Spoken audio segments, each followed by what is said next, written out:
City কর্পোরেশনের তথ্যমতে নগরীতে ইজি বাইক ৫,৯৫৬টি, মোটা ৩ চাকার রিকশা ৫,৬০০টি এবং চিকন চাকার রিকশা চলাচল করে ৫,৪০০টি।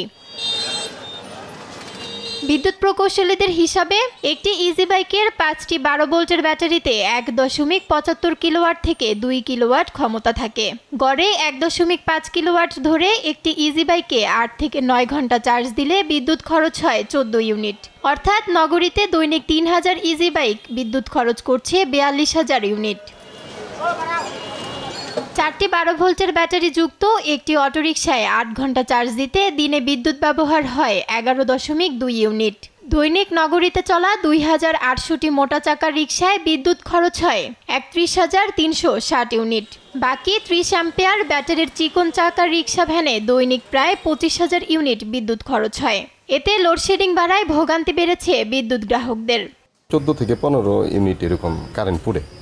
কারেন্টের ডবল টাকা নিতেছে, কাঠ মিটার না কি মিটার জানি লাগাইছে, আবার দিনের মধ্যে ৪-৫ বার কারেন্ট থাকে না।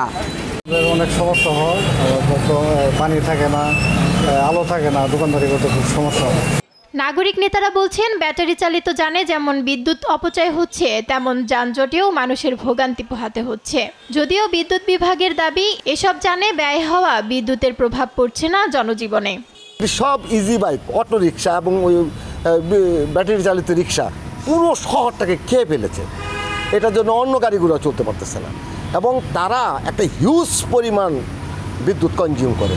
আইনগতভাবে এটা সঠিক, এটা যে ব্যবহার হচ্ছে এটার জন্য বিদ্যুতের যে লোডশেডিং বা ইয়াতে কোনো এফেক্ট করতেছে না। মানুষের ভোগান্তি লাঘবে নগরীতে যান চলাচল সহনীয় মাত্রায় আনতে উদ্যোগের কথা জানিয়েছেন নবনির্বাচিত এ মেয়র। সকলকে নিয়ে এটি বসে এটি আমরা সিদ্ধান্ত নেব কিভাবে এটিকে আরও সহনীয় মাত্রা নিয়ে আসা যায়, নিয়ন্ত্রণ করা যায়। ময়মনসিংহ বিভাগে পিডিবি ও পল্লী বিদ্যুতের ১২০০ মেগাওয়াট চাহিদার বিপরীতে সরবরাহ হচ্ছে ১,০০০ মেগাওয়াট। নিউজ ডেস্ক, দেশ টিভি।